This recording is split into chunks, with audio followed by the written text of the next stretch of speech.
Hello everyone, B Com part third year insurance के paper में आज फिर से आपका स्वागत है। आज इस क्लास में हम वेतन बचत योजना सैलरी सेविंग स्कीम, जिसे हम SSS भी कहते हैं, उसके बारे में पढ़ने वाले हैं। पिछली क्लास में हमने ग्रुप इंश्योरेंस के बारे में बात की थी, समूह बीमा के बारे में मैंने आपको बताया था। आज हम वेतन बचत योजना क्या होती है, इसके मेन एलिमेंट्स या एसेंशियल एलिमेंट्स क्या होते हैं, इसके बारे में बात करने वाले हैं। वेतन बचत योजना, जैसा कि हमें ये देखने से ही पता चलता है, वेतन की बचत करने की योजना, यानी जो सैलरी मिलती है उस सैलरी में से ही कुछ पार्ट सैलरी का बचा लिया जाता है और उसी से बीमा पत्र क्रय किया जाता है। यानी इस योजना में जो एम्प्लॉय होता है, जो कर्मचारी होता है, वह अपने वेतन में से या सैलरी में से थोड़ी थोड़ी बचत करते हुए अपनी एक इंडिविजुअल बीमा पॉलिसी परचेज करता है, खरीदता है और उसके प्रीमियम का भुगतान उसकी सैलरी में से उस प्रीमियम का डिडक्शन करके उसके एम्प्लॉयर के थ्रू प्रीमियम का भुगतान किया जाता है। इट इज वेरी इंपॉर्टेंट कि जो पेमेंट ऑफ प्रीमियम है वो थ्रू एम्प्लॉयर जाता है, यानी एम्प्लॉयर की जिम्मेदारी होती है कि वह अपने एम्प्लॉय की सैलरी में से प्रीमियम के बराबर अमाउंट को डिडक्ट करेगा और उस अमाउंट को वह बीमा कंपनी के पास मंथली जमा करवाएगा और उसे ये अधिकार या ये अथॉरिटी उसका एम्प्लॉय ही देता है। वह रिटर्न में उसको ये अधिकार देता है कि वह उसकी सैलरी में से प्रीमियम के बराबर अमाउंट को काटेगा या डिडक्ट करेगा और फिर उसको बीमा कंपनी के पास जमा करवाएगा। अब आपके मन में ये सवाल उठ रहा होगा कि ग्रुप इंश्योरेंस और सैलरी सेविंग स्कीम में अंतर क्या हुआ। तो इसमें जो अंतर है बेसिकली वो ये है कि ग्रुप इंश्योरेंस में पूरे एम्प्लॉयज के लिए एक मास्टर पॉलिसी इशू होती है, जबकि इसमें हर एम्प्लॉय का अपना एक इंडिविजुअल बीमा पत्र होता है। वह अपना इंडिविजुअल बीमा पत्र खरीदता है और इसमें एम्प्लॉय को अपने एम्प्लॉयर को रिटर्न में अपनी कंसेंट देनी होती है कि वह उसकी सैलरी में से प्रीमियम के बराबर राशि काट सकता है और उसे जमा कराने की लायबिलिटी यानी दायित्व एम्प्लॉयर का ही होता है। कहने का मतलब ये है कि प्रीमियम का जो अमाउंट है वो तो वेतन में से एम्प्लॉय का ही होगा, लेकिन उसको जमा करवाने की जो जिम्मेदारी होगी वह उसके एम्प्लॉयर की होगी। तो वेतन बचत योजना एक ऐसी योजना है जिसमें किसी इंस्टीट्यूशन का एम्प्लॉय या कर्मचारी अपने लिए इंडिविजुअल बीमा पॉलिसी को क्रय करता है और उसके सैलरी में से प्रीमियम के बराबर अमाउंट डिडक्ट करके उस प्रीमियम को जमा करवाने की जो जिम्मेदारी होती है वह सेवा योजक की होती है या उसके एम्प्लॉय की होती है। ये तो हुआ कि वेतन बचत योजना है क्या, लेकिन इसके कुछ और एलिमेंट्स भी हैं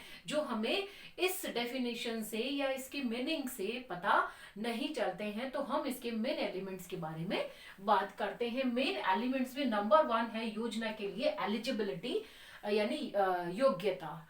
इस योजना के लिए योग्यता, eligibility for the scheme.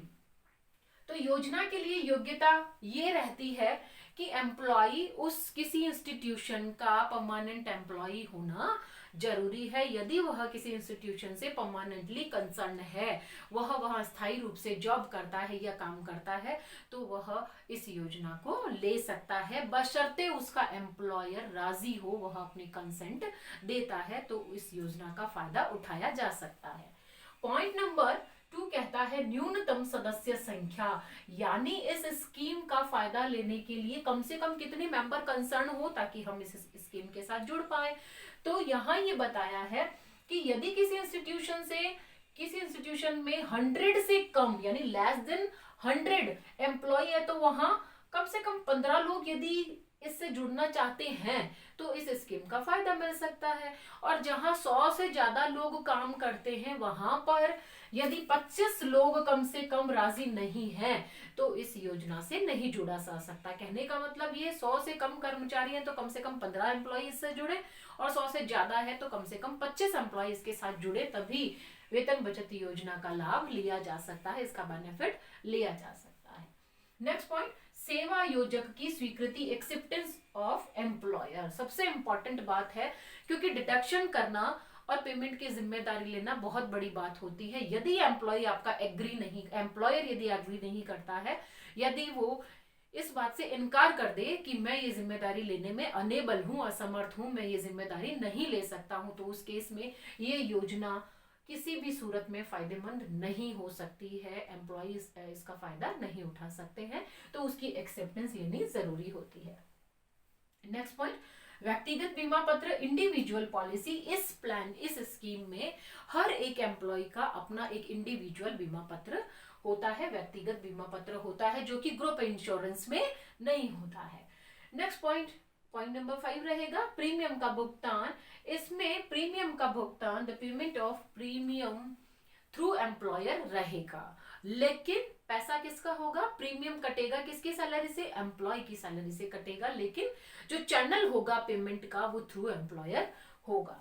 Next point, व्यक्तिगत सूचना नहीं। जब भी किसी एम्प्लॉय का प्रीमियम ड्यू होगा उसकी कोई इंडिविजुअल नोटिस उसको नहीं मिलती है।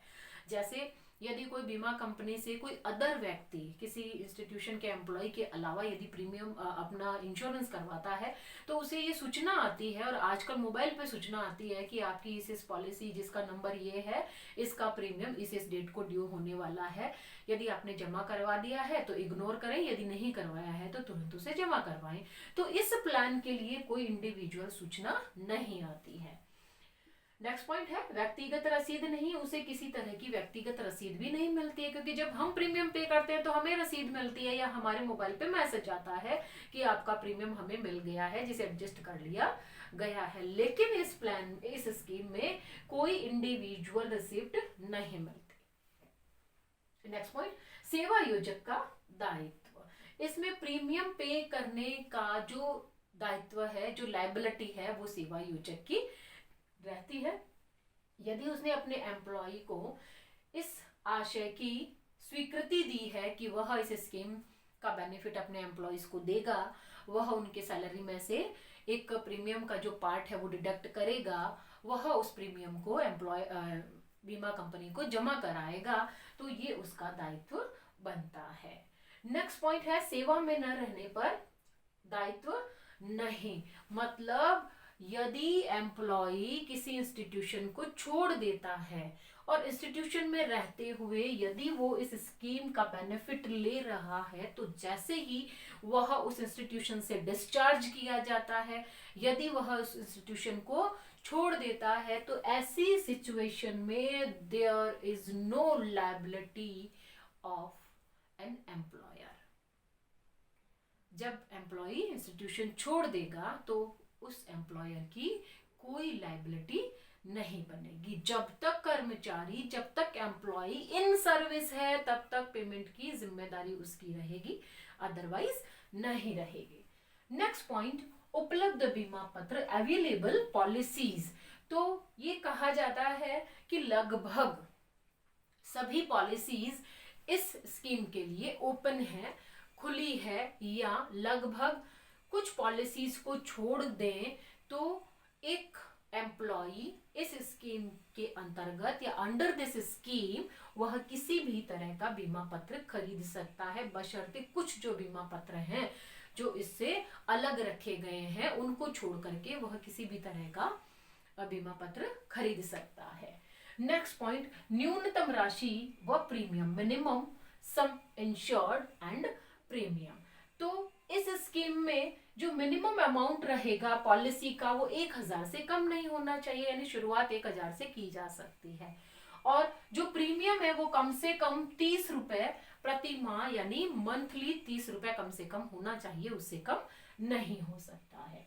नेक्स्ट पॉइंट, अतिरिक्त प्रीमियम से छूट, एग्जेम्पशन फ्रॉम एडिशनल प्रीमियम, कि यदि हम कोई भी प्लान लेते हैं तो उस केस में हम यदि मंथली इंस्टॉलमेंट प्रीमियम की ऑप्ट करते हैं कि हम मंथली अपने प्रीमियम की पेमेंट करेंगे, तो उस केस में हमें 5% एक्स्ट्रा देना पड़ता है। लेकिन इस स्कीम में चूंकि मंथली ही प्रीमियम काटा जाएगा सैलरी में से, लेकिन उसको 5% जो एक्स्ट्रा प्रीमियम है उससे एग्जेम्पशन दी जाएगी, उसको छूट दी जाएगी।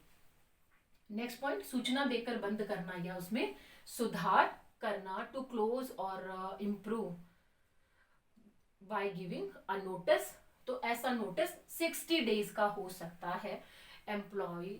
जो एम्प्लॉयर है वह 60 दिन का नोटिस दे करके इस स्कीम को इम्प्रूव भी कर सकता है और उसे चाहे तो बंद भी कर सकता है। बहुत बहुत फ्रूटफुल स्कीम रहती है। इसलिए रहती है कि जब हम सैलरी सारी अपने घर लेके जाते हैं तो हमारी सेविंग सेकेंडरी हो जाती है, यानी वह दूसरे नंबर पर आ जाती है। लेकिन यदि एट द सोर्स जहां से हमें सैलरी मिल रही है वहीं पर यदि हमारा प्रीमियम कट जाता है तो हमारी वो सेविंग, हमारा प्रीमियम एक नंबर पर यानी प्रायोरिटी पर आ जाता है। तो ऐसी स्थिति में ये जो योजना है salary saving scheme, it is very fruitful for an employ.